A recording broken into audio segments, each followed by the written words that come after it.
how to find storage permissions settings on Amazon Shopping on Android or iOS phone. First, open Amazon Shopping and then click this three line. This three lines here in the bottom corner, and then click permissions and now scroll down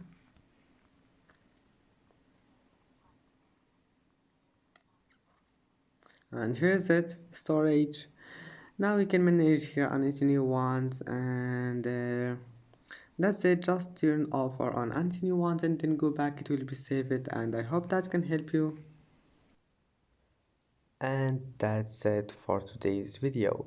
If you like this video, please don't forget to like and don't forget to subscribe, and thank you for watching this video until the end, and see you in the next video.